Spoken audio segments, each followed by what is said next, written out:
नमस्कार दोस्तों, जीएल सैनिक स्टडी पॉइंट में आप सभी का स्वागत है। हम अध्ययन कर रहे थे कक्षा 10 की प्रश्नावली 1.1 हमने कंप्लीट कर चुके थे। आज हम कक्षा 10 की प्रश्नावली 1.2 का अध्ययन करेंगे। इस प्रश्नावली में जो भी सवाल है उन सवालों को करने से पहले हम प्रमेय 1.2 को देखेंगे। प्रमेय है कि मान लीजिए कि P एक अभाज्य संख्या है। क्या है? P एक अभाज्य संख्या है। यदि P a स्क्वायर को विभाजित करती है तो P a को भी विभाजित करेगी, जहां a क्या है? a एक धनात्मक पूर्णांक है। अब मैं इसको एक उदाहरण के द्वारा आपको समझा रहा हूं। उदाहरण ले लेता हूं।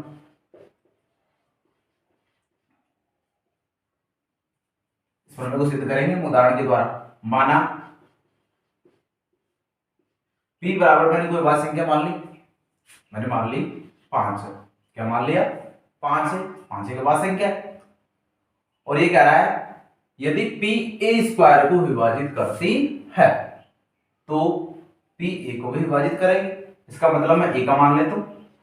a का मान ले लेता हूं। माना a बराबर कितना है? 5। a बराबर भी कितना है? 5।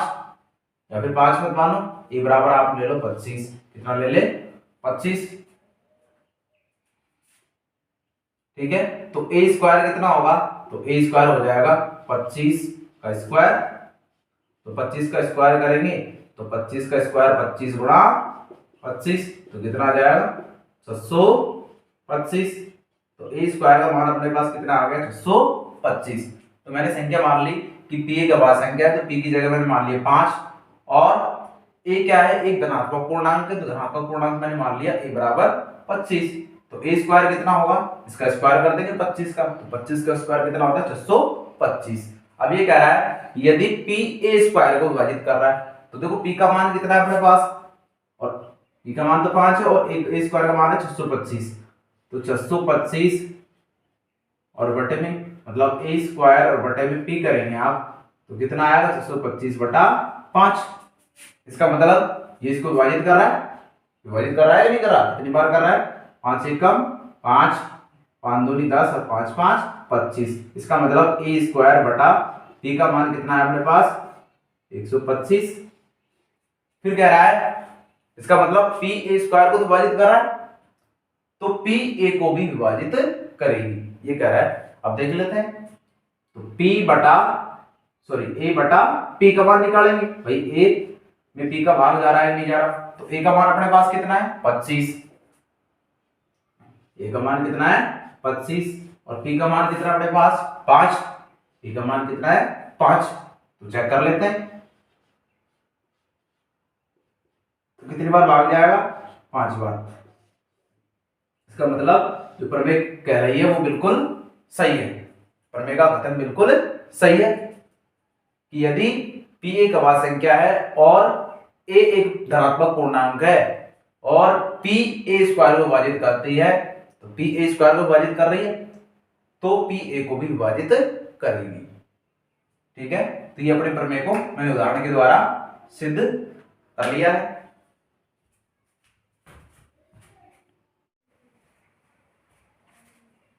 अब क्वेश्चन है अपना क्वेश्चन नंबर 1, प्रश्नावली 1.2 का क्वेश्चन नंबर 1 है कि सिद्ध कीजिए कि √5 एक अपरिमेय संख्या है। तो देखो ऐसे प्रश्नों में हम क्या करेंगे? अपरिमेय संख्या पूछ रहा है, इसका मतलब हम संख्या को क्या मानेंगे? इसके विपरीत मानेंगे, परिमेय संख्या मानेंगे और फिर लास्ट में उसका विरोधाभास करके संख्या को अपरिमेय सिद्ध कर देंगे। तो सबसे पहले मैं मान रहा हूं कि √5 माना √5 एक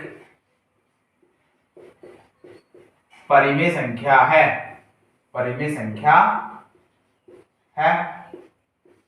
परिमेय संख्या है। अब देखो कोई भी परिमेय संख्या होती है तो परिमेय संख्या को हम p बटे q रूप में लिख सकते हैं। तो इसे p बटा q के रूप में लिखा जा सकता है। लिखा जा सकता है या व्यक्त किया जा सकता है। जहां p और q क्या है, पूर्णांक है, जहां p तथा q पूर्णांक है, p तथा q पूर्णांक है, वह q is not equal to 0 है। q नॉट इक्वल टू 0 क्या होगा, क्योंकि किसी भी संख्या में यदि 0 का भाग देंगे तो संख्या का मान कितना आता है, अनंत आता है, और अनंत परिभाषित होता है, इसलिए कोई भी परिमेय संख्या है तो उसके हर में 0 नहीं होना चाहिए। क्यों 0 नहीं है तो क्या हो जाएगा, √5 किसके बराबर हो जाएगा, √5 बराबर p बटा q। अब देखो p बटा q है तो इसको हम संख्या के रूप में मान सकते हैं। मैं इसको उदाहरण ले लेता हूँ, आपको इसको नोट नहीं करना है, समझना है कि मैंने मान लिया कि p बराबर तो कितना है, 25 है, और q बराबर कितना है, 15 है। ठीक है, इस प्रकार का हो सकता है संख्या। तो p बटे q होगा, तो p बटे q निकालते हैं, तो p बटा q कितना हो जाएगा, 25 बटा 15, 25 बटा 15। अब 25 और 15 के गुणनखंड करते हैं तो इसका तो कितना आ जाएगा, 5 गुणा 5, इसको ऐसे लिख सकते हैं, और इसको लिख सकता हूं मैं 3 गुणा 5। इसका मतलब जो p बटे q रूप की संख्या थी उस संख्या को हमने माना था 25 बटा 15। अब देखो इस संख्याओं में, दोनों संख्याओं में देखो p बटे q में 5 यहाँ भी गुणनखंड है और यहाँ भी गुणनखंड है, इसका मतलब 5 p और q का सार्वगुणनखंड हुआ कि नहीं हुआ। यदि मैं क्या करूं, p और q को इसके सार्वगुणनखंड से विभाजित कर दूं तो इसमें और कोई दूसरा सार्वगुणनखंड बच रहा है क्या, नहीं बच रहा। इसका मतलब p और q को सार्वगुणनखंड से विभाजित करने पर संख्या क्या बचेगी अपने पास, तो p बटा q, और संख्या यहाँ बच गई कितने, 5 बटा 3, क्योंकि यहाँ सार्वगुणनखंड से विभाजित करेंगे 5 हट जाएगा दोनों में, तो कितनी बचेगी, 5 बटा 3। अर्थात p बटे q को सार्वगुणनखंड से विभाजित करने पर नई संख्या आ गई अपने पास 5 बटा 3। तो इस नई संख्या को मैं मान सकता हूं ये कितनी है, a बटा b। इसको क्या मान लूंगा मैं, a बटा b। अब देखो a बटा b का मान कितना है, 5 बटा 3। ठीक है, उन सार्वगुणनखंड से विभाजित करने पर तो a और b में कोई भी सार्वगुणनखंड होगा क्या, नहीं होगा, क्योंकि सार्वगुणनखंड से हम पहले ही विभाजित कर चुके हैं। तो a और b में कोई भी सार्वगुणनखंड नहीं है। ये बात समझ में आ गई होगी। अब मैं इसको डायरेक्ट लिखूंगा,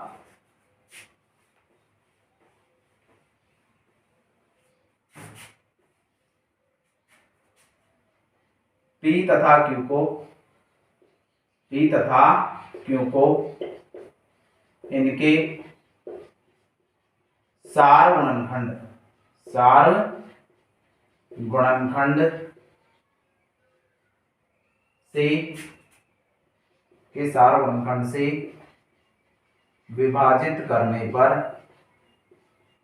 से विभाजित करने पर संख्या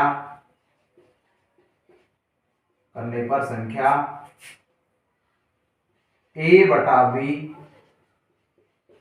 प्राप्त होती है, जिसमें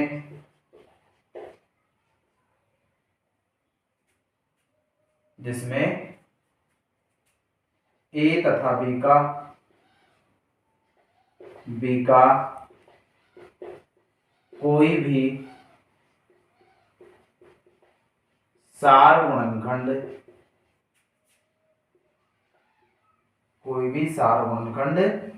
नहीं है, क्योंकि हमने सार्वगुणनखंड से विभाजित कर दिया था। अब सार्वगुणनखंड बचेगा क्या, कुछ भी नहीं बचेगा। इसका मतलब अब √5 p बटे q के बराबर नहीं होकर किसके बराबर होगी, a बटे b के। तो √5 बराबर a बटा b। ठीक है, अब मैं क्या कर रहा हूं, इसको इधर गुणा करूंगा तो ये तो हो जाएगा b √5 और बराबर में आ जाएगा 1। इसको समीकरण दे दूंगा मैं 1। अब मैं क्या कर रहा हूं, समीकरण 1 को दोनों तरफ वर्ग कर रहा हूं, तो समीकरण 1 का दोनों ओर वर्ग करने पर तो वर्ग करो, तो देखो b का वर्ग करेंगे तो b स्क्वायर हो जाएगा, और किसी भी अंडर रूट की संख्या का वर्ग करेंगे तो उस संख्या से अंडर रूट हट जाता है। इसका मतलब 5 बचेगा यहाँ पे वर्ग करने पर, और इधर हो जाएगा a स्क्वायर। अब देखो यहाँ 5 ही गुणा में इधर जाते भाग में चला जाएगा नीचे, तो b स्क्वायर बराबर कितना हो जाएगा, a स्क्वायर बटा 5। ठीक है, और इसको मैं समीकरण नंबर दे देता हूं 2। ठीक, अब देखो 5 ए स्क्वायर को विभाजित कर रहा है, 5 ए स्क्वायर को विभाजित कर रहा है, और इससे पहले हम प्रमेय पढ़ी थी 1.2।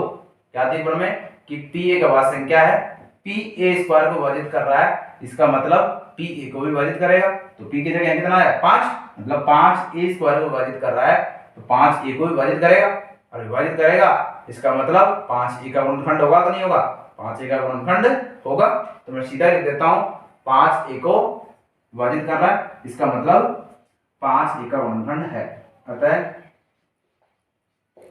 5 ए का, यहां लिख देंगे प्रमेय 1.2 से, प्रमेय 1.2 से 5 ए का एक गुणनखंड है, 5 ए का एक गुणनखंड है। ठीक है, 5 ए का गुणनखंड हो जाए क्योंकि 5 ए स्क्वायर विभाजित कर रहा है, और प्रमेय 1.2 थी कि 5 ए स्क्वायर विभाजित कर रहा है, इसका मतलब 5 ए को विभाजित करेगा, और 5 ए को विभाजित कर रहा है तो 5 ए का गुणनखंड होगा कि नहीं होगा। जो संख्या विभाजित करती है हमेशा वो संख्या उस संख्या की गुणनखंड कहलाती है। तो ये तो आ गया 5 ए का गुणनखंड दर्शा दिया। इसी तरह हम 5 को बी का गुणनखंड दर्शाएंगे। तो मैं क्या कर रहा हूं, इसको मिटा देता हूं। अब मानूंगा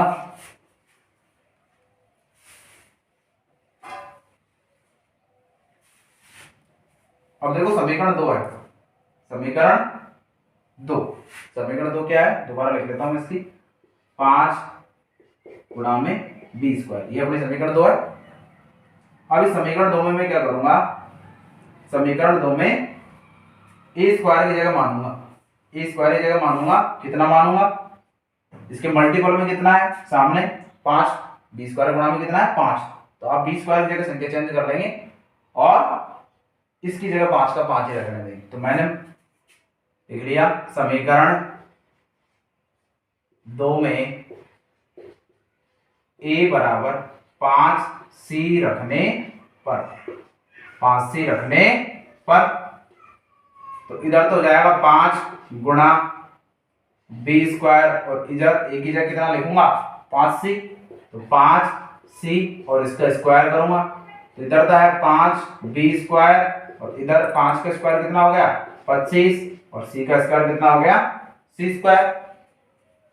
तो 5 से काट लेंगे, 5 एकम 5 और 5 5 25, और देखो एक को बी स्क्वायर से गुणा करेंगे तो ये तो हो जाएगा बी स्क्वायर, और इधर 5 को सी स्क्वायर से गुणा करेंगे तो 5 गुणा सी स्क्वायर। अब मैं क्या कर रहा हूँ, इसको पहले और इसको बाद में लिख रहा हूँ, इसको इधर लिखूंगा और इसको इधर लिखूंगा, तो 5 गुणा सी स्क्वायर बराबर बी स्क्वायर, तो यहाँ से सी स्क्वायर और ये इधर जाएगा बटे में, तो ये हो जाएगा बी स्क्वायर बटा 5, बी स्क्वायर बटा 5। इसका मतलब 5 बी स्क्वायर को विभाजित कर रहा है तो 5 बी को विभाजित करेगा कि नहीं करेगा, 5 बी को विभाजित करेगा।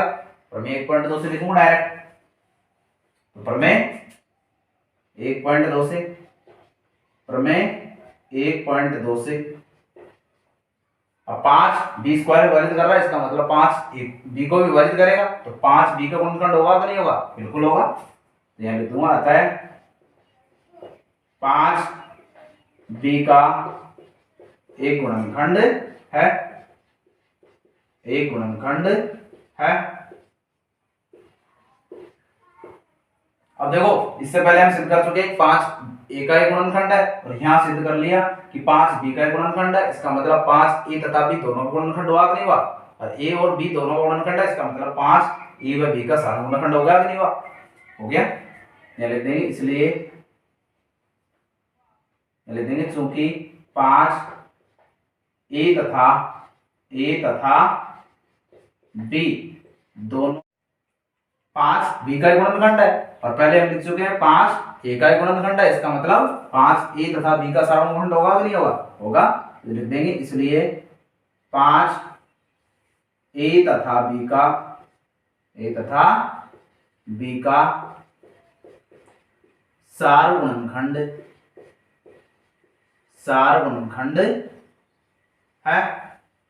सार गुणनखंड है। और हम पहले हमने क्या माना था कि ए और बी में कोई भी सारा गुणनखंड नहीं है, तो उसका विरोध हुआ कि नहीं हुआ? तो यहाँ लिख देंगे जो कि तथ्य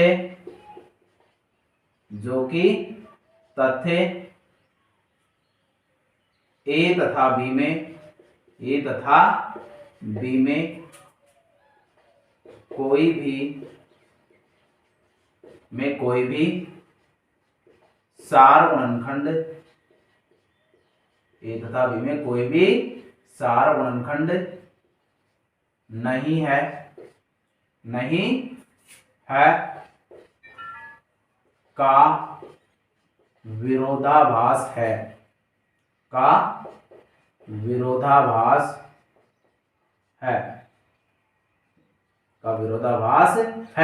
अब ये विरोधाभास क्यों हुआ? क्योंकि हमारी जो परिकल्पना थी, अर्थात हमने जो माना था स्टार्टिंग में कि √5 एक परिमेय संख्या है, उसकी वजह से हमको क्या प्राप्त हुआ है? ये विरोधाभास प्राप्त हुआ है। लिख देंगे अतः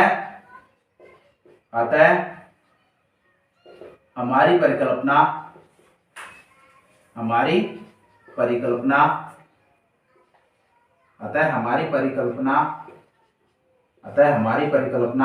√5 एक परिमेय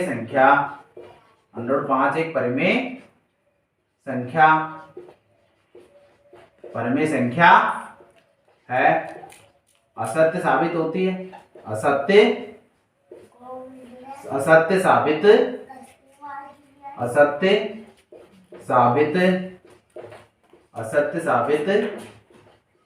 होती है। इसलिए हमारी जो परिकल्पना है वो असत्य साबित होगी, इसका मतलब हमने जो माना था वो गलत माना था। 5 क्या होगी? एक परिमेय संख्या नहीं होकर अपरिमेय संख्या होगी। इसलिए √5 एक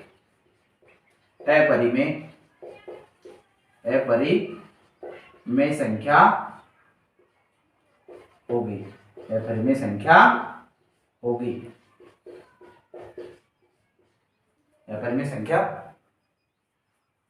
संख्या होगी, और ये हमको क्या करना था? सिद्ध करना था। तो इसको लिख देंगे इति सिद्धम।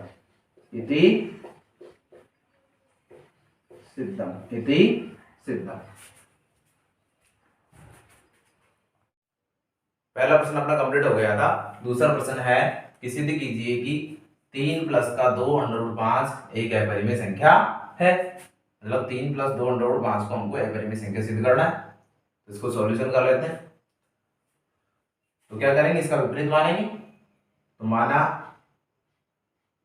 माना 3 + का 2 √5 एक परिमेय संख्या है, परिमेय संख्या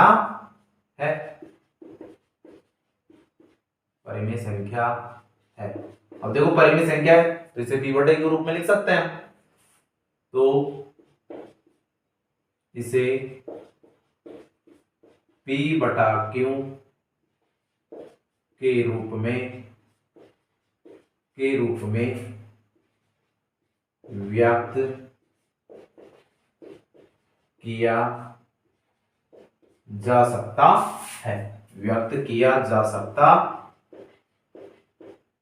है, जहां p तथा q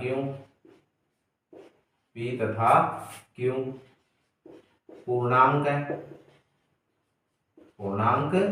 है वह q is not equal to 0 है, क्योंकि 0 हो जाएगा क्यों?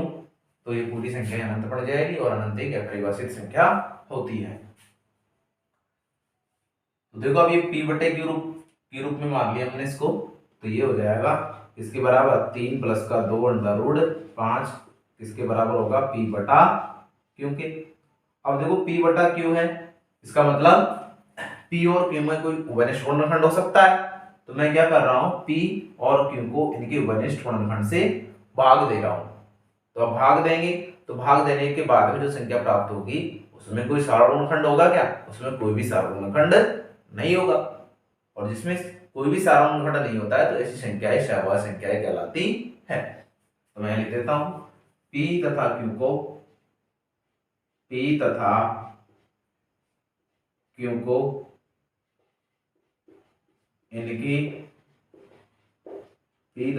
को इनकी सार गुणनखंड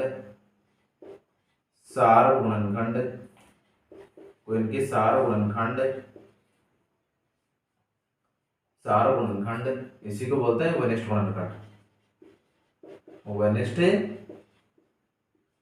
गुणनखंड।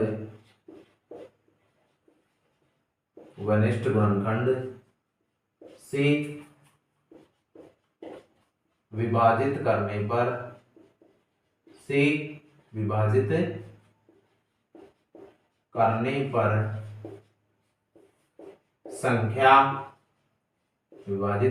पर संख्या A/B प्राप्त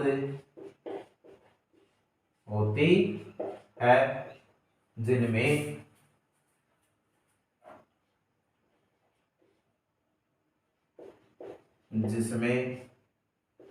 कोई भी सार गुणनखंड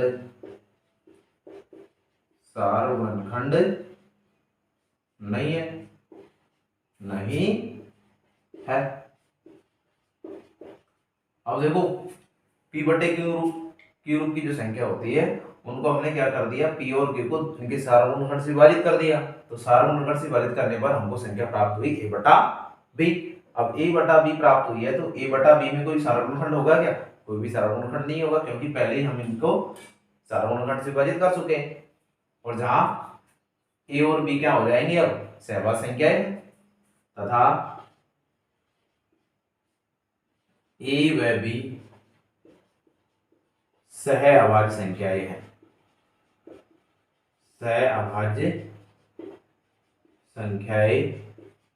हैं। अब सहवाज्य संख्या क्यों है? क्योंकि इन दोनों संख्याओं में कोई भी सार गुणनखंड नहीं है, और जब कोई भी दो संख्याओं में सार गुणनखंड नहीं हो तो ऐसी संख्याएं सहवाज्य संख्याएं कहलाती है। अब देखो ये संख्या 3 + 2 √ 5 P बटे Q के बराबर नहीं होकर किसके बराबर हो जाएगी? A/B के। तो मैं लिख दूंगा यहाँ पे 3 + 2 √ 5 बराबर A/B।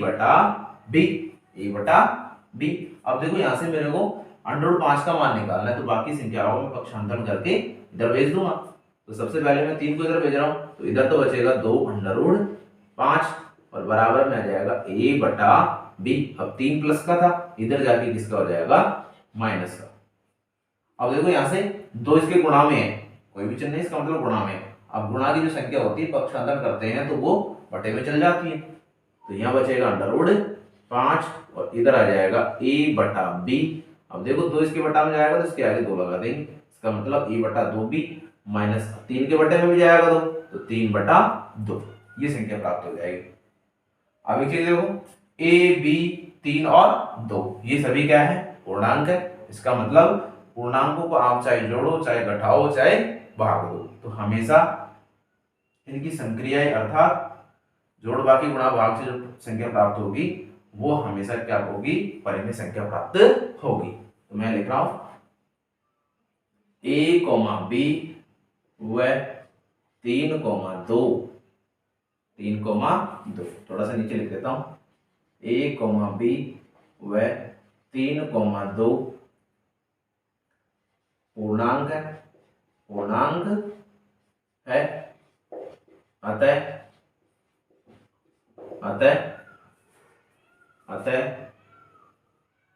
A/2B माइनस का 3/2 एक परिमेय संख्या होगी। परिमेय संख्या होगी या परिमेय संख्या है? परिमेय संख्या है, परिमेय संख्या है। अब ये तो परिमेय संख्या हो गई, और √5 को हम पहले सिद्ध कर चुके हैं। √5 क्या है? एक है परिमेय संख्या है, जबकि √5 एक अपरिमेय संख्या अपरिमेय संख्या है। अब देखो ये तो पूरी परिमेय संख्या है और ये अपरिमेय संख्या है, तो ये परिणाम दोनों अलग अलग आ रहे हैं, तो अलग अलग परिणाम बराबर कैसे हो सकते हैं? इसका मतलब विरोधाभास प्राप्त हो रहा है। ये तो या तो दोनों परिमेय संख्या हो या फिर दोनों अपरिमेय संख्या हो, तभी तो बराबर हो सकती है। तो हम क्या करेंगे कि दोनों परिणाम विरोधाभासी प्राप्त हो रहे हैं, और विरोधाभासी क्यों प्राप्त हुए? क्योंकि हमने जो माना था वो गलत माना था, उसकी वजह से हमको ये परिणाम विरोधाभासी प्राप्त हो रहे हैं। अपरिमेय संख्या है, अतः दोनों परिणाम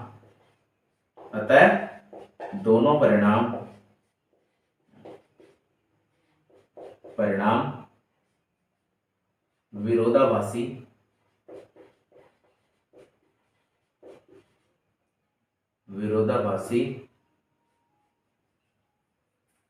है,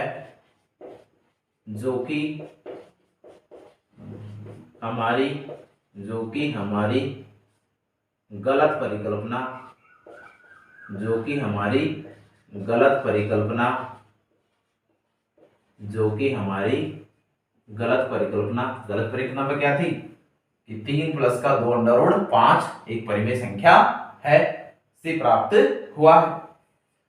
गलत परिकल्पना 3 प्लस का 2 अंडर रूट 5 एक परिमेय संख्या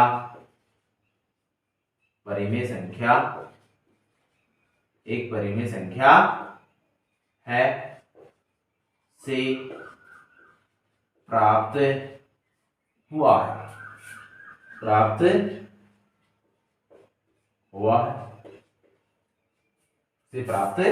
है। इसका मतलब हमने जो माना था वो गलत है, तो ये 3 प्लस 2 अंडर रूट 5 एक परिमेय संख्या नहीं होकर क्या हो जाएगी? एक अपरिमेय संख्या।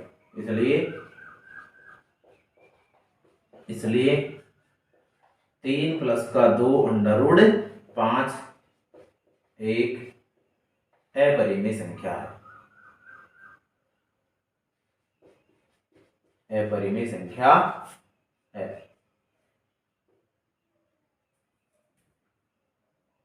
संख्या है। और ये हमको सिद्ध करना, इसे लिख देंगे इति सिद्धम, यही हमको सिद्ध करना था। मैं इसको दोबारा बता देता हूं। इसको देखो, अपने प्रश्न में है 3 प्लस का 2 अंडर रूट 5 एक अपरिमेय संख्या है, ये हमको सिद्ध करना है।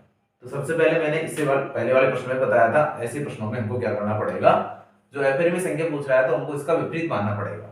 तो मैंने क्या कर लिया, 3 प्लस का 2 अंडर रूट 5 को परिमेय संख्या माना, और कोई भी परिमेय संख्या होती है उसको p बटे q के रूप में हम व्यक्त कर सकते हैं, जहां p और q क्या है? पूर्णांक होते हैं, और q नॉट इक्वल टू 0 होता है, क्योंकि q 0 हो जाएगा तो पूरी संख्या अनंत बन जाएगी, तो अनंत अपरिभाषित होगा। तो क्या हो जाएगा, ये संख्या p बटे q के बराबर हो जाएगी। अब p और q में कोई भी वनिष्ठ पूर्णांक या उपवनिष्ठ पूर्णांक हो सकता है या फिर सार्वगुणनखंड हो सकता है। तो मैंने क्या किया, p और q में जो भी सार्वगुणनखंड था उनसे भाग दे दिया, तो भाग देने के बाद में हमको जो संख्या प्राप्त हुई है उसको मैंने मान लिया a बटा b। अब a बटा b में पहले सार्वगुणनखंड से विभाजित कर दिया तो दूसरा कोई सार्वगुणनखंड थोड़ी बचेगा, तो a तथा b में कोई भी सार्वगुणनखंड नहीं है, तथा a और b क्या कहलाएंगे? सहवास संख्या कहलाएंगे, क्योंकि ऐसी संख्याएं जिनमें कोई भी उपनिष्ठ वर्णखंड नहीं होता है, तो ऐसी संख्याओं को हम सहवास संख्याएं कहते हैं। तो ये किसके बराबर हो जाएगी? a बटा b की। यहाँ से मैंने अंडर रूट 5 का मान निकाल लिया पक्षांतर करके। अब देखो a b और 3 और 2 ये सभी पूर्णांक है, तो पूर्णांकों को आप जोड़ेंगे, घटाएंगे या फिर भाग देंगे तो हमेशा एक परिमेय संख्या ही प्राप्त होती है, तो ये पूरी परिमेय संख्या हो जाएगी। और इधर क्या है? अपनी अपरिमेय संख्या। इसका मतलब एक तो परिमेय और एक हो जाएगी अपरिमेय, तो दोनों संख्या बराबर थोड़ी होगी। इसका मतलब परिणाम विरोधाभासी प्राप्त हो रहा है।